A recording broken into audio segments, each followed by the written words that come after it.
Chapter 3, the sharp endgame weapon, zugzwang. This is of course another big difference to the middle game. The attacker often uses this motive to make progress.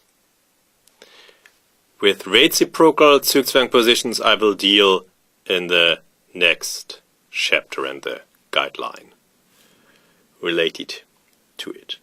Yeah. How to win here is white in Timon, Ipetov, Weigansee 2013. Yeah, and this is a most important method to convert one extra piece against pawns. Zugzwang. Bishop c8 takes aim at the pawns, and Timon will bring Ipetov in zugzwang again and again. We will see. The direct king d3, on the other hand, to activate the king first and then attack everybody later, would spoil it. Now the guideline that the defender exchanges pawns comes to the forefront, and it's a draw. Whatever happens now after taking even g3 draws, as black manages to get all white pawns. Yeah, the guideline that the defender exchanges pawns is very good as well. I will deal with it separately in the chapter on rules on the right exchange. Yeah, but let's come back to zugzwang. Yeah, now the bishop just waits, and the pawns and the king, they can't wait like this, like the bishop can.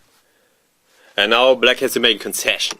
Here, check, followed by king d3, exploits it, and here directly king d3 comes.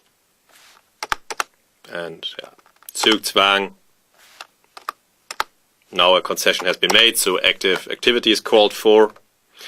h3 is met by, of course, g3. Keep the potential on the board, and yeah, white is winning.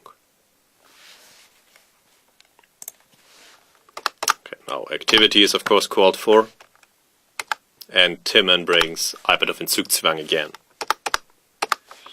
And here he resigned, as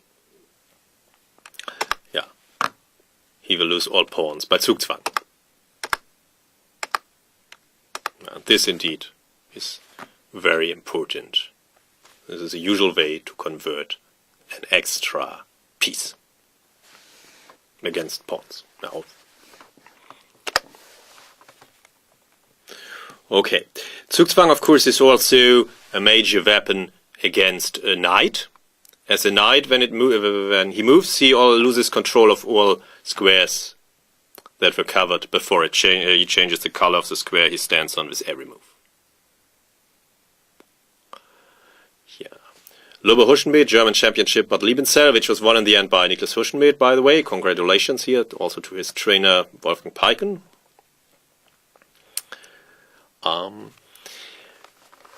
Yeah, it is very close, and white can still draw. King g5,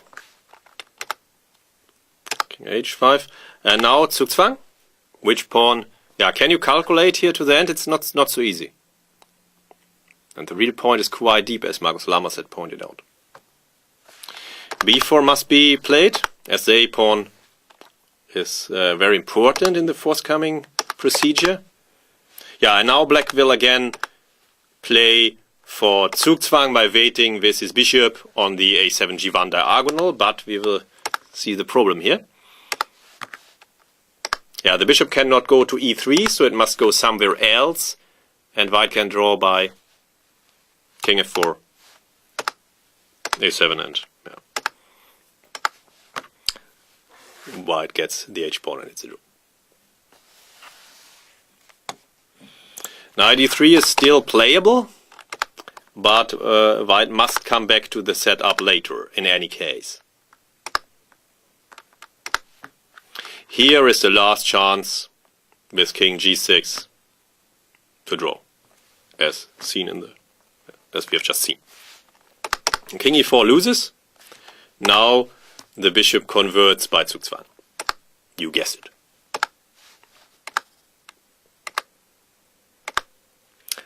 Zugzwang. So here goes the first pawn. Now you already know it. You know the procedure.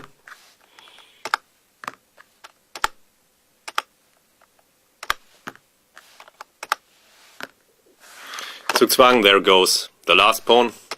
Yeah, and then this is also lost by Zugzwang sooner or later, of course.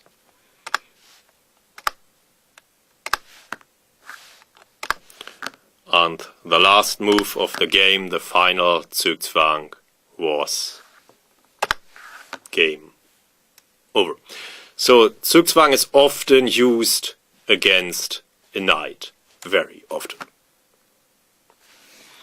Against the bishop, it is it is more seldom, but it does happen, as in short Wróblewski. Short takes, of course, the shortest route, and white is winning. In all cases, the black's pawns cannot move, and the king must stop white's king, so it's a duel of the bishops, and here white always wins. And now a waiting move. Black's bishop must go to e8, and there we have the Zugzwang position. Game over. The bishop must move, and then Wróblewski resigned, as short say pawn cannot be stopped. Yeah, a bishop can be brought into Zugzwang, but then it must have jobs on two different diagonals, and then of course it cannot do all jobs when it has to move. It is also possible to bring a rook into Zugzwang, but this is very seldom. But here Alex Landerman managed it to bring Shirov's black rook into Zugzwang with bishop f. The pawn cannot be taken due to rook g5 check, so bishop f7 and king h3, and Shirov resigned. His rook must protect the g-pawn and stop e8 queen. His pawns cannot really move, and his king also can't move. Zugzwang is also often used by a queen in the fight against minor pieces or trying to set up a fortress, as in Smearing Givon, European Club Cup 2012. But here it is still a draw. What to do with black to move? This is very important. Where to place the pawns. The pawns should be on light squares to complement the bishop and to give the f5 square to the knight. As an outpost square for the knight. The knight has now outpost squares on dark and light squares, and the inroads are controlled, so this is a fortress. It's a draw. Zugzwang will not destroy it. While in the game, after king e7, white wins. The sharp endgame weapon Zugzwang will help Smearing to storm the fortress, and this is also another typical application of Zugzwang, of course. When you want to construct a fortress, you must always make sure that you can also that not only everything is protected, but that you can also make moves. I make at least one move in all positions. Okay, yeah, so here's over. The pawns cannot move, the knight has no move, knight e6 is directly lost also. The bishop has no move, so only the king can move, but the king will lose the fight against the queen, of course. The queen will come closer and closer, and then the king will be forced away, so that white's king can then invade to d7. First Zugzwang, and Zugzwang to open the road for white's king. Yeah, after knight f3, by the way, king d6.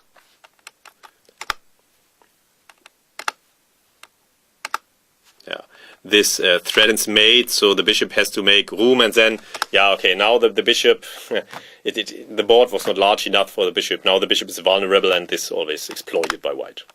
And white always wins. The queen can now use her strong long-range power to create a double attack somewhere and win. Typical. All very typical. Yeah.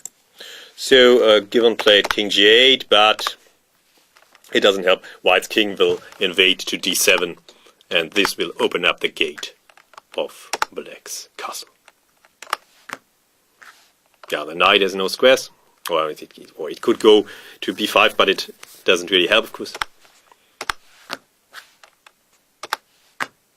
and Givon resigned as his fortress is stormed by White's king.